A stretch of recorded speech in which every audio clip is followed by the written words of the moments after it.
Hi everyone, welcome to the first day of March here, 2021. I am coming to you from country Victoria, Gippsland. This is my final tour here in Australia, in Victoria, before I head home and then prepare to head north. So while I'm here, I have quite a few people to go and see to offer protection for their properties. Now, you can do this with me as well. You can gather these ingredients and protect your place of residence or business. It's quite easy. You will need a sage smudge stick. White sage is ideal. However, there are a lot of smudge sticks that have lavender and rosemary in them as well, or other herbs. But I prefer for this particular cleansing to use white sage. Up to you. Or a charcoal disc and some frankincense resin. Either or. If you want to use both, well, then it's up to you. But I just choose to use one or the other for the cleanse. You will need some salt. I've made this really, really simple and very cost effective. There's lots of spells and potions that you see the ingredients and you just think, yep, got that. How will I get that? That's hard to source, particularly now with a lot of trade being restricted from certain countries to certain countries. What you ordered online before may be a little bit difficult to source now if it's unusual. So I'm trying to keep this simple and very, very reasonable financially for you, because a lot of people write into me and say, I don't have much money and I want to protect my home and I want to do it naturally as well, and in a way that I can also understand the ingredients that I'm working with and they're not too foreign for me to wonder, is this going to cause something? A lot of people say if I put a frog's leg or, the skin of a fly or, is something odd, or a spider's web or fingernails, or if I put, things like that, ingredients like that into my potion, is there a negative effect? Does that mean that I'm creating, black magic and I'm causing trouble and going to have a negative effect for me? That's another perhaps discussion for another time. But what I will say is what we're using today is very simple, very clean, very clear to understand, very easy to come by. So grab yourself some salt. This is just cooking salt from the local supermarket. A couple of dollars for a bag. So it's not very expensive. Some garlic. All right, so now with your garlic, use whatever you see fit here. I've pulled apart here 5 cloves because the property that I'm going to visit shortly is a 3-bedroom, reasonably large size home on half an acre of land. So I'm putting more a standard sort of apartment, a 2-bedroom apartment, or if you've got a room or 2 rooms in a place that you share with others, I'd put 2 or maybe 2.5 cloves into your potion. But the bigger the place, the more the cloves, and this is why it's always good to establish where you're going. All right, who you're actually seeing, and go and visit. If it's not your place, go and visit the place first so you know how big it is, and if there's any sensitivities as well.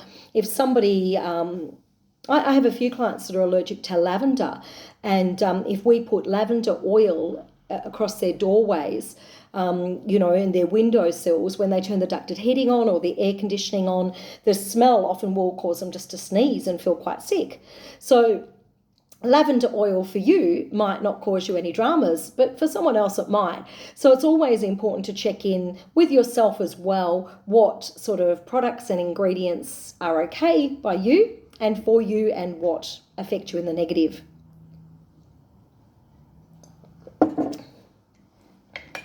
Now, you have your salt, you have your garlic, you have your sage or your frankincense resin. Grab some oil. Now, again, I'm always traveling. I happen to find some almond cold pressed oil.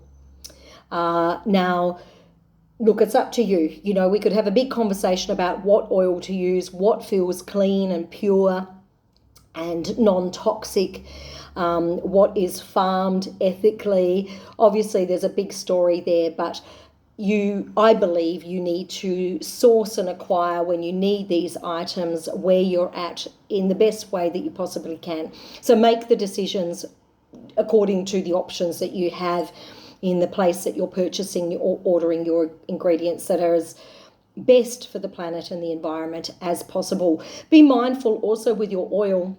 If you're going to add this and paint this onto paint, a painted room or door or window ledge, you want to make sure that what you're going to put on isn't going to strip the paint, strip the metal, cause any rust or cause any issues to actually attract insects or bugs or wasps or, so you really got to think about what you're going to put on your building. But I am using, for this purpose today, for this client this week, the almond cold pressed oil. Also, when we're talking about incense, I have some Palo Santo sticks, which everybody who knows, they smell, if you know, they smell really, really good. And if you don't know, grab yourself, I will pop down the ingredients after this little video, the options, grab yourself some of these, light them up, and I would be lighting at least one form of incense here and cleansing this whole space before I work here today with you, if it wasn't for the fact that I'm in a hotel room and the smoke alarm will go off. So I don't want to cause any trouble and disrupt my little sharing with you here. So I won't. But at my home and in my temple space, I'm able to do that. And you might want to prepare this in your greenhouse if you've got one, or your little pot shed. Where you garden and, where you plant all your herbs if you're a garden enthusiast, or you may have a temple or altar space at home that you may want to prepare this in, or your kitchen, wherever it is. If you can, light a Palo Santo stick or the white sage or the frankincense resin to cleanse the working area before you make this potion. We also need a container. So I've just popped down to Cloves and got this really, really effective, seals tightly, seals really well so it will travel. And even whether it's traveling to a client's property to do this, or a friend, you might want to make this potion for your mum, your dad, your friend, your daughter, your son, a neighbour. Or you might want to just carry it around the house and use it, not actually go anywhere. But you still want something that's secure as you're walking around and anointing your property, blessing your property. So I've purchased this. This seemed to be quite cool. It was there. It's quite secure and it's very clean. It's not going to go off. I looked at a few jars with, of course, the metal lids in Coles, and we don't want anything to go green or yucky, or the metal to actually deteriorate and affect the potion inside if you've got some left over and you're going to keep it.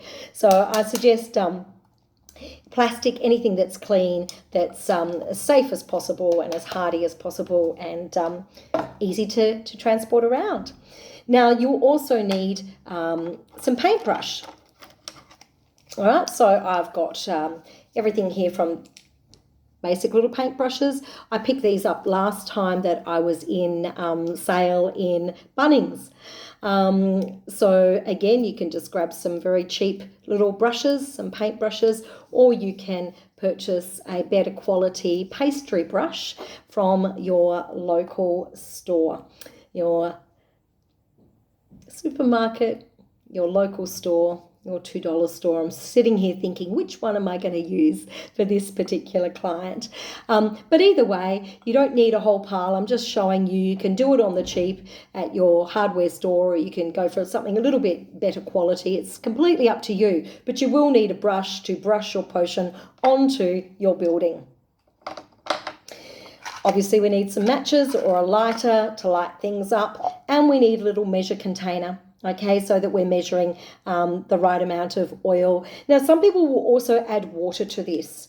So again, it's up to you. If you're going to ask me, would I dilute it with water? It depends on how much I'm making.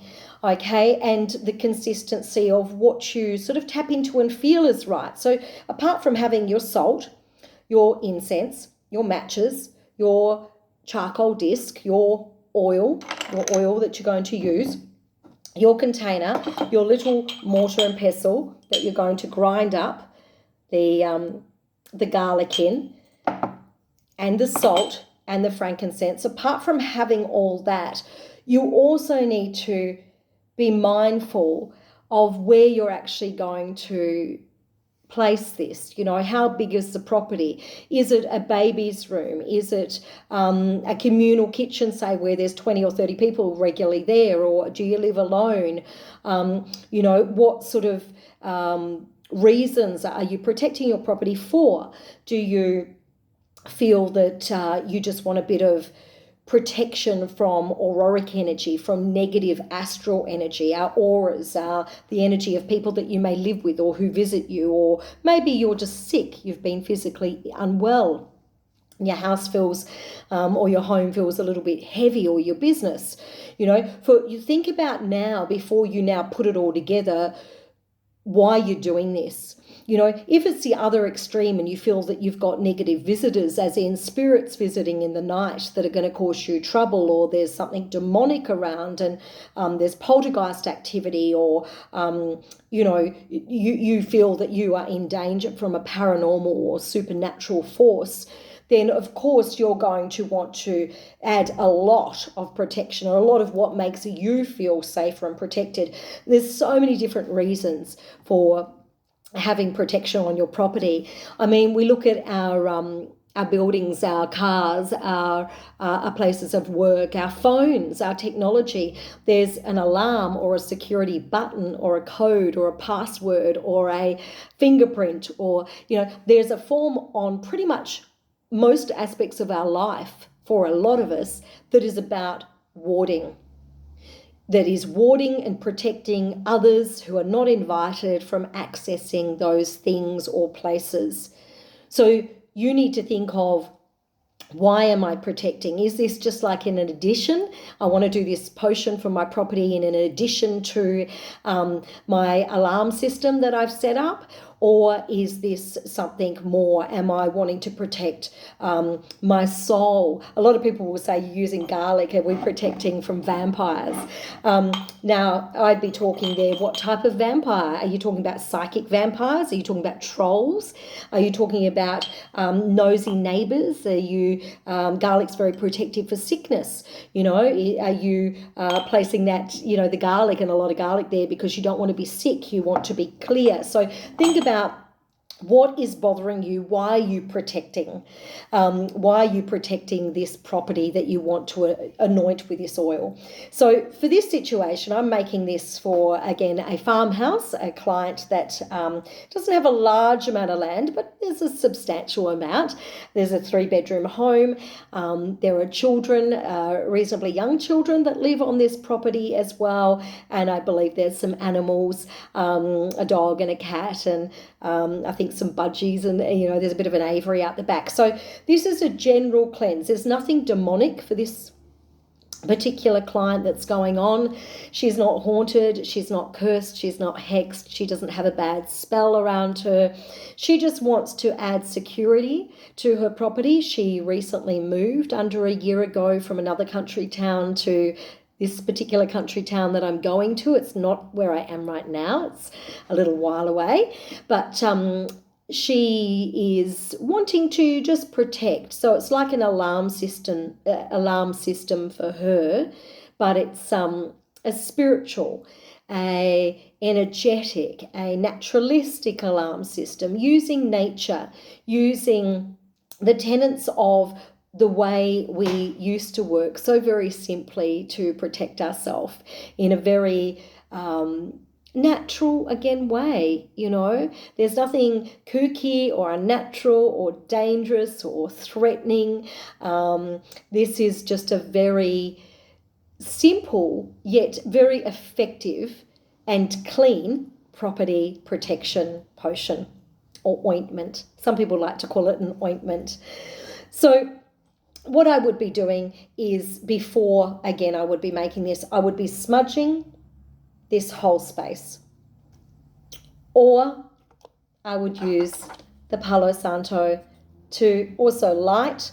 When you light it, if you haven't lit it before, if you haven't had this beautiful wood before and its gorgeous scent and fragrance, light it and really allow it to burn a fair bit. It's not like lighting a match and it just takes off on its own. You've really got to encourage it for the most part.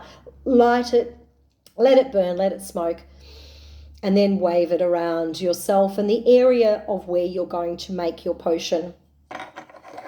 Or light your charcoal disc. With the charcoal discs as well, and a lot of Greek Orthodox priests will tell you about this, that and you'll see this, or Russian Orthodox, or a lot of the churches who still use our, of course, and have for a long time, our pagan ways, because what they do in ceremony and ritual is very pagan. It's very, very witchy, but they light their charcoal disc and they let it sit. All right, let it light and crackle and smoke completely to the end of the disc, and let the smoke billow away, and in fact don't have the smoke from the disc near you. All right, open a window or go near a window or door and let it just air and smoke until it calms down and it's just a little bit of a red glow.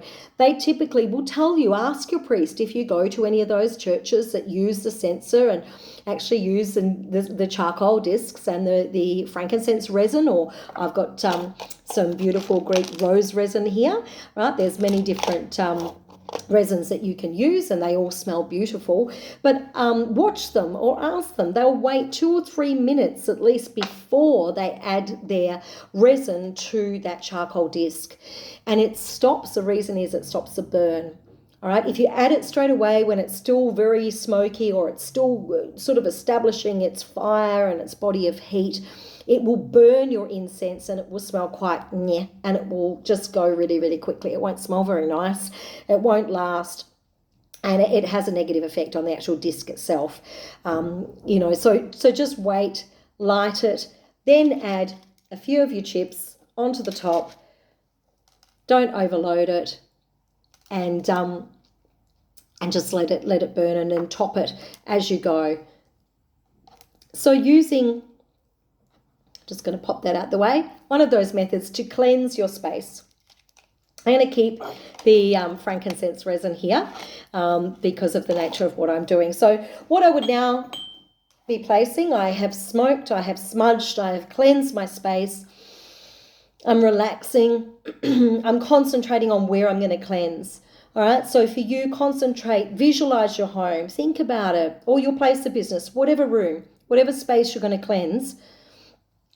Breathe in through the nose all the way down to your diaphragm, expand, and exhale and focus. Always take 3 or 4 deep, long, slow breaths in and out to let go of the busyness, the rush, the day, the moment, the preparation, the whatever's buzzing through your mind. 3 or 4 breaths to center, and then begin your 3 or 4 slow breaths in and out, focusing on your purpose, on your cause. Why are you doing this? What is the outcome that you want? Think of the building, the rooms, the windows, the doors, the frames. Once you've done that, with your mortar and your pestle, start grinding up your ingredients.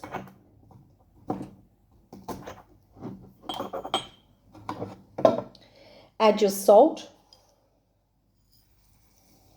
And this is where your feelings of what feels right, what amount feels right to you. Add your salt to your mix. I'm just going to mix that all up, grind it all up. Salt to protect, salt to consecrate, salt to cleanse. After using the fire of the incense that you've chosen to purify your space, you end up with a nice paste of the garlic cloves and the salt. And just keep going until it's all very loosely, successfully formed into a paste of garlic and salt. I would put a little bit more pressure on that, but I just want to move along for you. I will also add frankincense resin to the paste. Frankincense, again, is known to cleanse, to clear, to protect, to purify, all right, a space, particularly by smoke. But it's really effective in potions and in ointments to seal a building and to ward from anything nasty. You know, a lot of energy, just as in somebody who's sick or annoyed, or maybe a thief, you know, somebody who's just happened upon your place, who wants to do you harm, who doesn't know you, who just wants to do you harm. The smell alone, the energy and the shield that is formed alone after this is placed and, you know, purposefully, intentionally anointed with your brushes on your property, when an energy comes up against that, without often consciously realizing, they will simply just go. They won't feel like they can get through, like it's of interest. They will feel the resistance. So again, I now have frankincense resin in there. I have the salt, the moisture from the garlic, from the garlic cloves there has helped that form a paste. And again, I would continue probably for quite a few minutes until that's all ground down. And again, tapping into what feels right. I've got a lot of salt in this, a lot of garlic, but not much resin, not much frankincense. Just tap in. Do I want more salt and protection? Is this a really earthy property? Do I want more of the frankincense? Is it more of a religious or spiritual space where I'd put more frankincense? Use your intuition as you tap in to do this. All right, and now your oil. For this amount here, I will add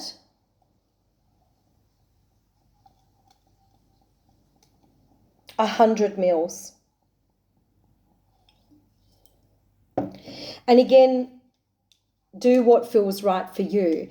This great little travelling measure cup is really cool to, you know, for when you're on the road and you're called up and said, can you make me a potion tonight? Can you make me something from my place? And you don't have all the big measuring systems like at home. I've got all these big jugs and, you know, like all these equipment and scales and everything to make up bulk when we're doing our rituals and our circle work with the priestesses and priests that visit the temple.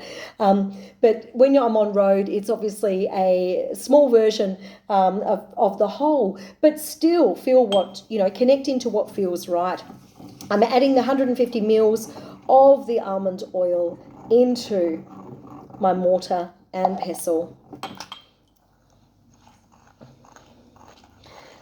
So we have the oil, the frankincense resin, the garlic, the salt,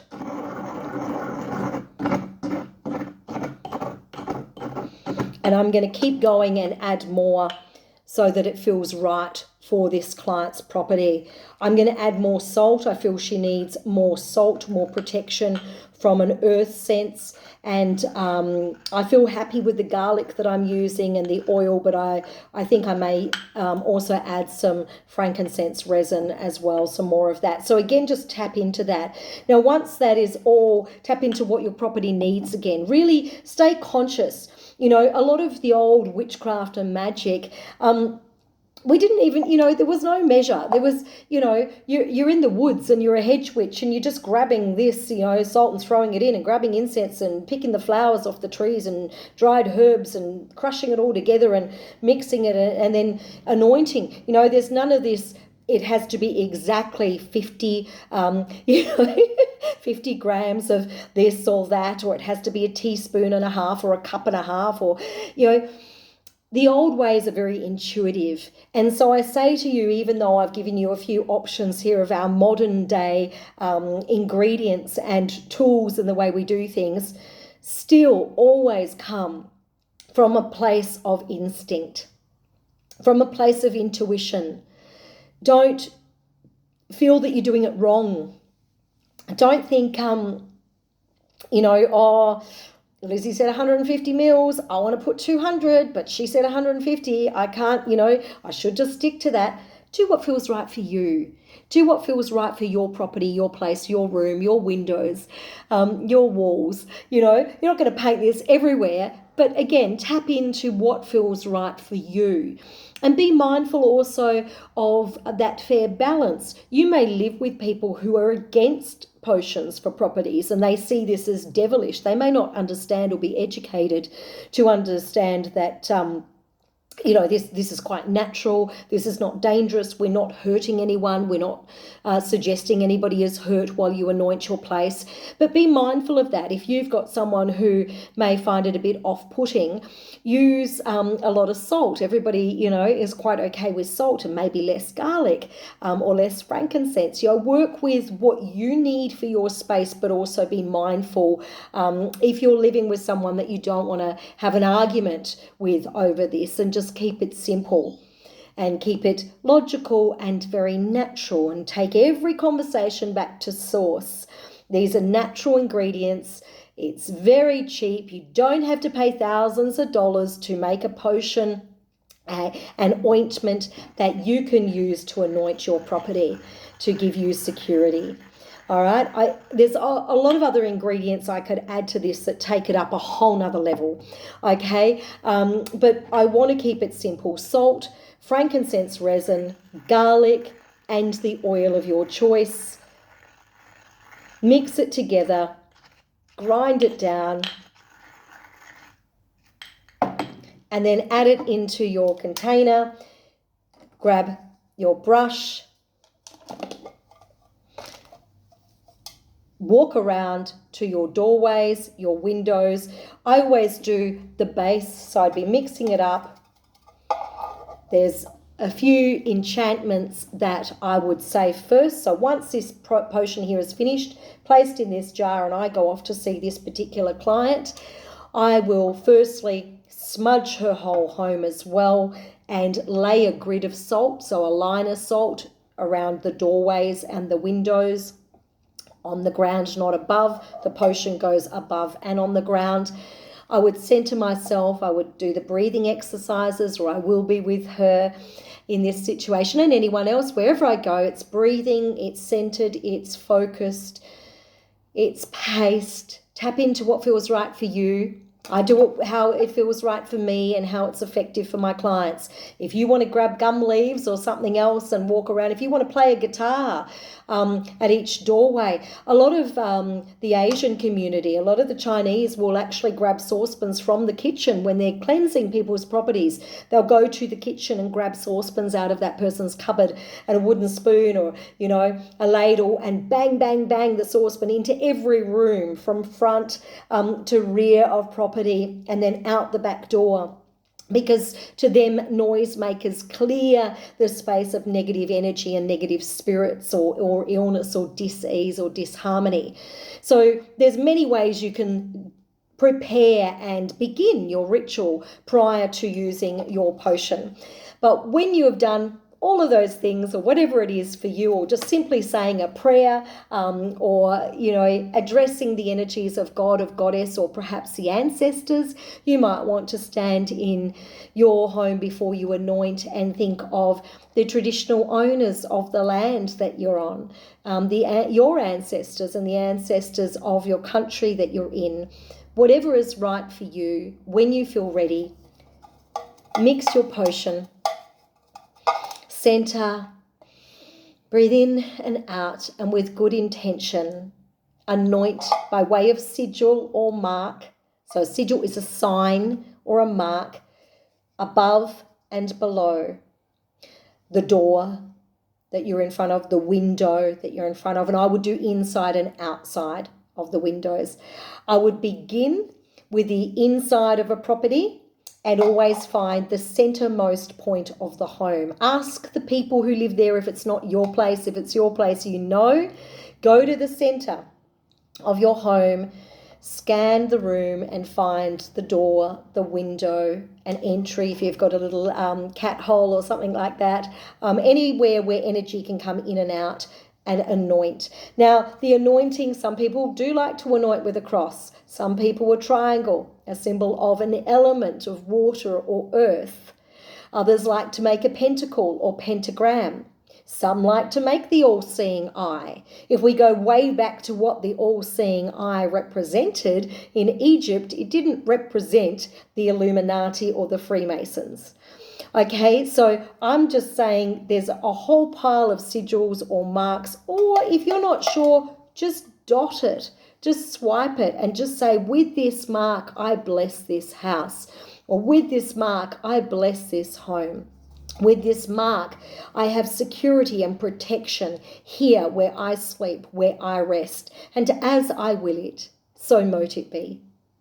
You can write your own little potion or your spell or your enchantment.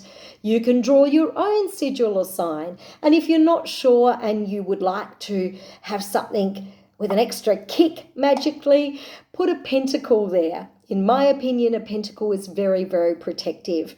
And if you're of another religious or spiritual belief system or an atheist, put a star, put the galaxy, put a symbol of a planet. There's nothing wrong if your intention is pure. You can't make a mistake.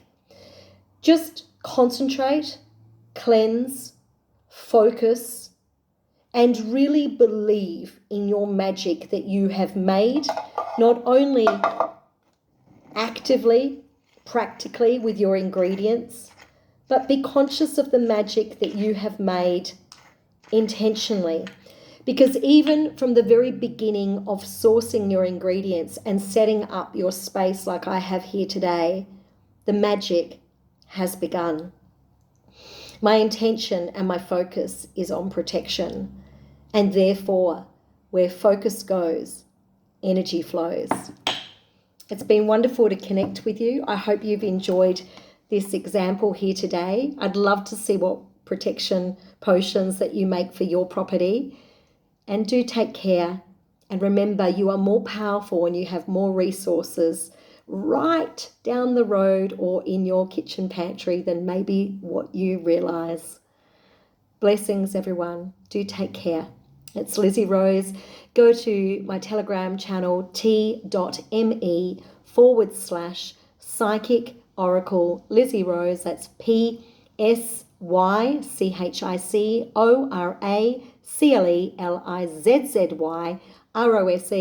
or catch me on Instagram or on my personal Facebook page while it's still up.